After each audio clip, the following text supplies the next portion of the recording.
जय हिंद साथियों।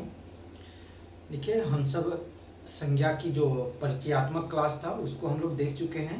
First class संज्ञा से संबंधित। अब संज्ञा के जो भेद थे उसको भेद को हम लोग पढ़ेंगे। ठीक है, तो उसी कड़ी में आज हम लोग व्यक्तिवाचक संज्ञा को पढ़ेंगे। ठीक है, देखिए व्यक्तिवाचक संज्ञा में हमको काफ़ी कन्फ्यूजन होता है कि सर इसमें वहाँ से ऊपर से तो कन्फ्यूजन नहीं होता है, लेकिन जब नीचे वाली चीज़ें देख कर जो हम नीचे लिखे हैं इसको देख करके हमसे पूछ देता है कि इसमें कौन सी संज्ञा है, तब फिर हमको कन्फ्यूजन हो जाता है। ठीक है, तो इन सब चीज़ों पे आज की क्लास में डिस्कस करेंगे बेहतर ढंग से। आशा करेंगे कि आपको बिल्कुल ढंग से सारी चीज़ें आ जाएंगी और फिर आज के बाद आप कोई भी एग्जाम में आप जब अपियर होंगे, अगर कोई संज्ञा से क्वेश्चन बनता है आपके एग्जाम में, तो आप गलत नहीं करके आओगे। ठीक है, मुझे पूरा विश्वास है कि आप गलत नहीं करके आओगे।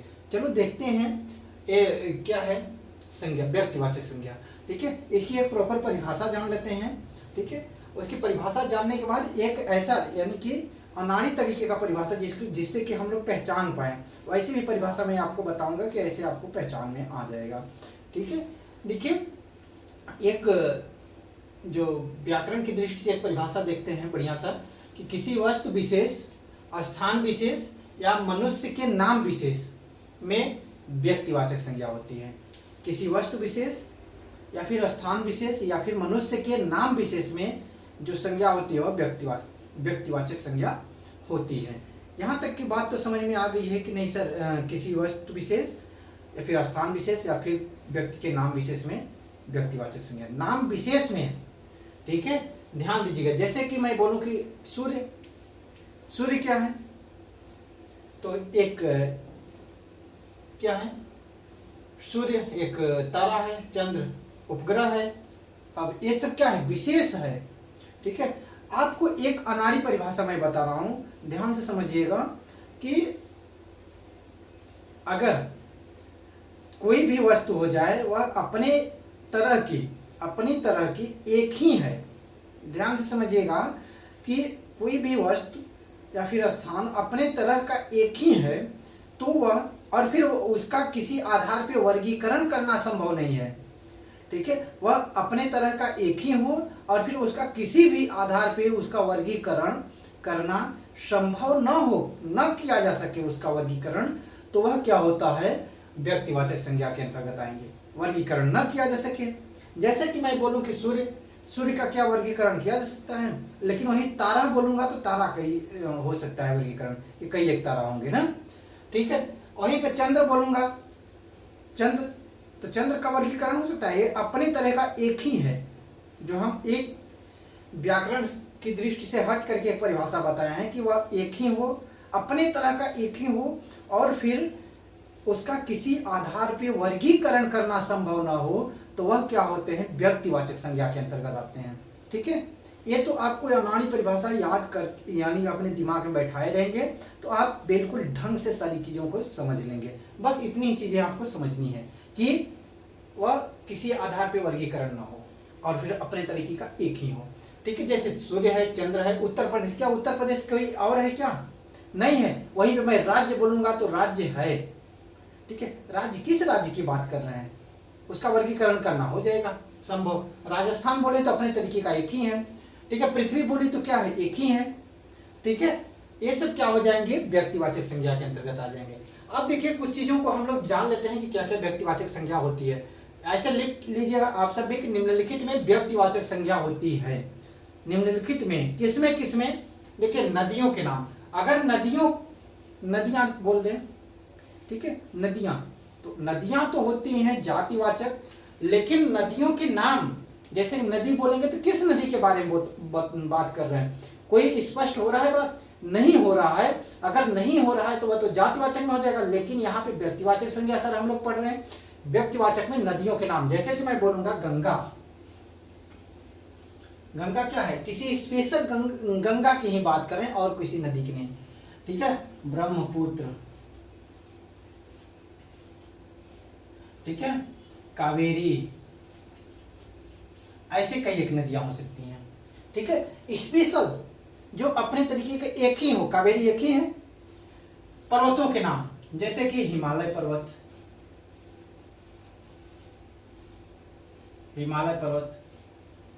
एंडीज पर्वत, रॉकीज पर्वत, ठीक है। ऐसे कई एक पर्वत हो सकते हैं। अरावली पर्वत, अरावली पर्वत अपने आप अपने तरीके का एक ही है। इस वजह से यहाँ पे क्या है, व्यक्तिवाचक संज्ञा है। जो यानी कि किसी स्पेशल नाम को कह दिया जाए, पर्वत कहा जाए तो वह जात, पर्वत तो है जात, लेकिन वहीं पे अगर इस पर्वतों के नाम दे दिया जाए तो वह हो जाएगा व्यक्तिवाचक में। ग्रह, नक्षत्र एवं उपग्रहों के नाम, जैसे ग्रह में क्या हो जाएगा, पृथ्वी एक ग्रह है, पृथ्वी, शुक्र, बुध, बृहस्पति, ठीक है, मंगल, ये सब क्या हो जाएंगे, ग्रह हो जाएंगे।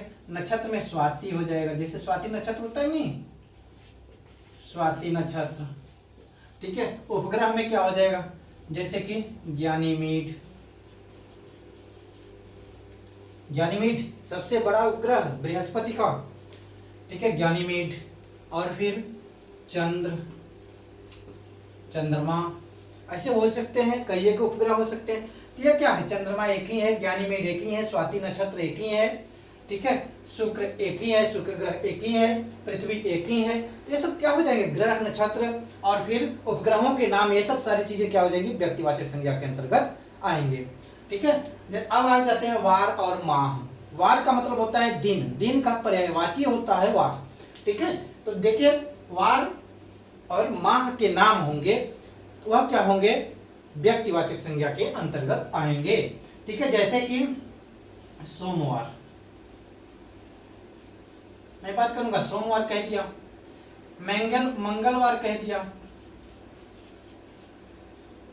ठीक है, ऐसे वार हो जाएंगे। माह कह दिया, जैसे कि जनवरी कह दिया, जनवरी कहते ही जनवरी एक ही है, फरवरी कह दिया,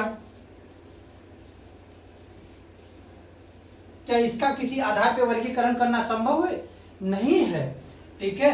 और जैसे कि आषाढ़ कह दिया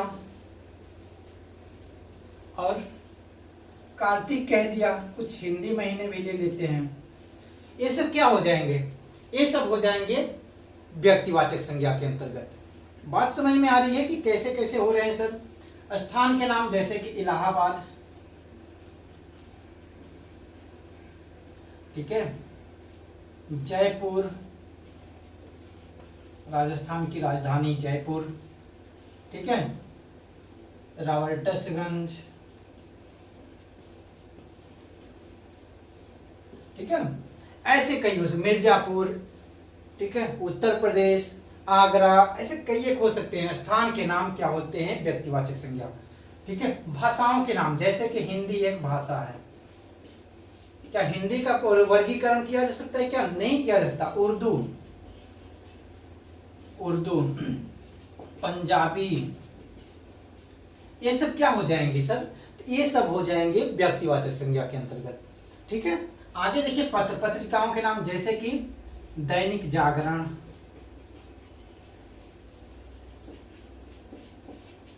दैनिक जागरण, अमर उजाला और कवि वचन सुधा, किसकी पत्रिका थी बताइएगा, कवि वचन सुधा हरिश्चंद्र जी की पत्रिका थी। ब्राह्मण पत्रिका हो जाएगा, ठीक है, प्रताप नारायण मिश्र की। ऐसे क्या हो जाएंगे, ये सब किस में आ जाएंगे सर, तो बताइएगा कि ये सब व्यक्तिवाचक संज्ञा के अंतर्गत आएंगे, क्योंकि हम दैनिक जागरण एक ही है, ठीक है, अपने तरीके का एक ही है दैनिक जागरण। झीलों के नाम, जैसे कि चिल्का झील, ठीक है, पुष्कर झील, ऐसे कई एक झील हो सकते हैं, ठीक है, खारे पानी की सबसे बड़ी झील, ठीक है। आगे देखते हैं सागर एवं महासागर के नाम, जैसे कि मैं बोलूं हिंद महासागर,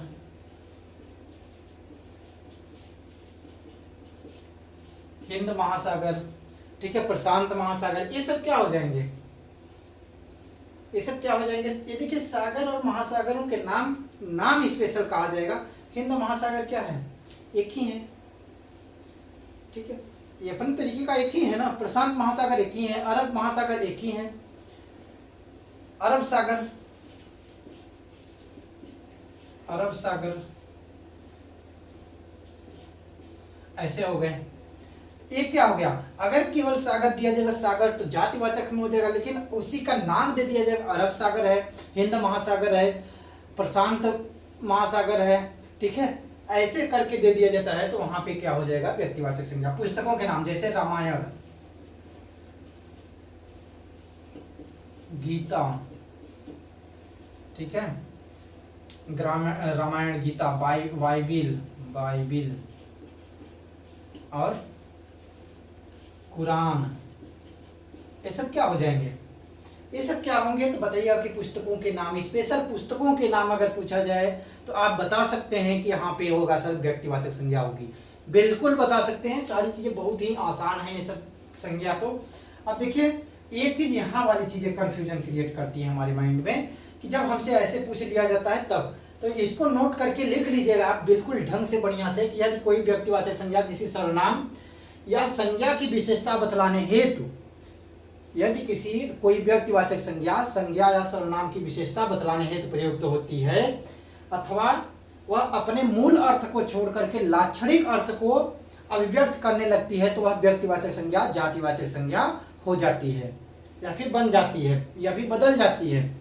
ठीक है, क्या मैं बोला कि वह अपने मूल अर्थ को छोड़ करके, संज्ञा सर्वनाम की जब विशेषता बतलाने लगेगी तो अपने मूल अर्थ को छोड़ करके लाक्षणिक अर्थ को जब देने लगे तो वहां पे क्या होगा, व्यक्तिवाचक संज्ञा छोड़ करके अपने व्यक्तिवाचक संज्ञा अपने मूल रूप में को छोड़ करके जातिवाचक संज्ञा में कन्वर्ट हो जाती है। अब सर कैसे हो जाती है, इस बात पे चर्चा कर लेते हैं।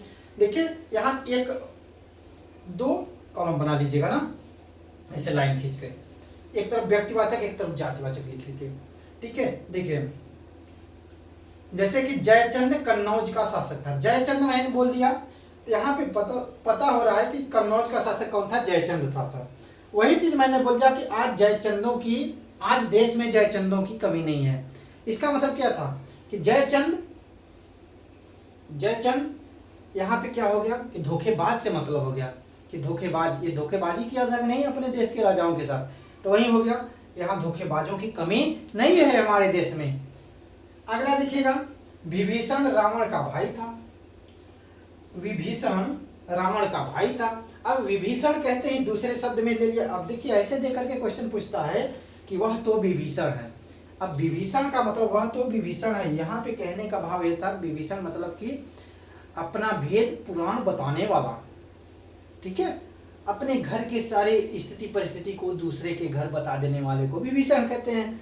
अब इसी अर्थ में यहाँ पे प्रयोग हुआ, वह तो विभीषण है, या फिर सुरेश विभीषण है, या फिर कोई विभीषण है, ऐसा कोई भी नाम देकर के वह की जगह पे, ठीक है, तो वह क्या हो जाएगा, विभीषण। विभीषण का मतलब कि वेद पुराण बताने वाला।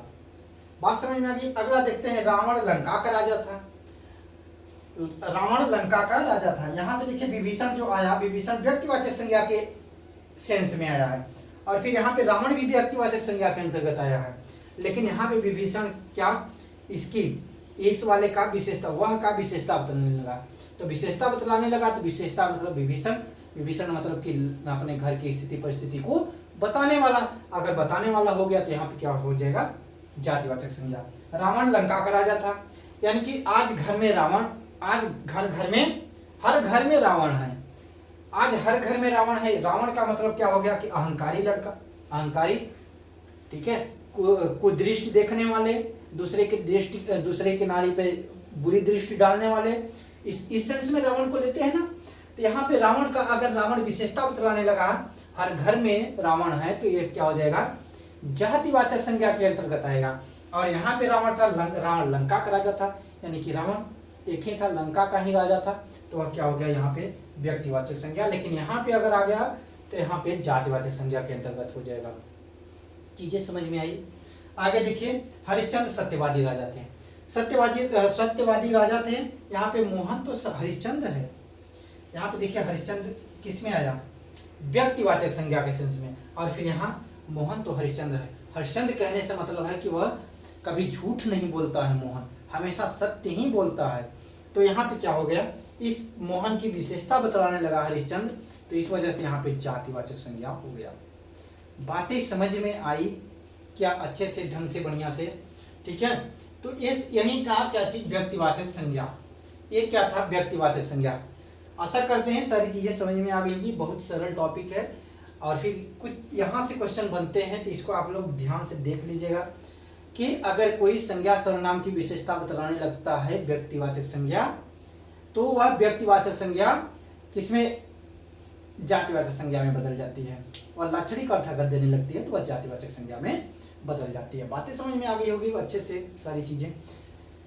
चलिए ठीक है, आज के लिए इतना ही। अगर आपको वीडियो अच्छी लगी हो तो वीडियो को लाइक कर दीजिएगा, अपने दोस्तों के पास भी शेयर कर दीजिएगा, और अपने सुझाव कमेंट बॉक्स में ज़रूर दीजिएगा सब वीडियो कैसी लगी है। अगर आप मेरे चैनल पे नए होंगे, चैनल को लाइक कर दीजिएगा, शेयर कर दीजिएगा, और फिर चैनल को सब्सक्राइब करके बेल आइकन को दबाना मत भूलिएगा। ठीक, थैंक यू, जय हिंद।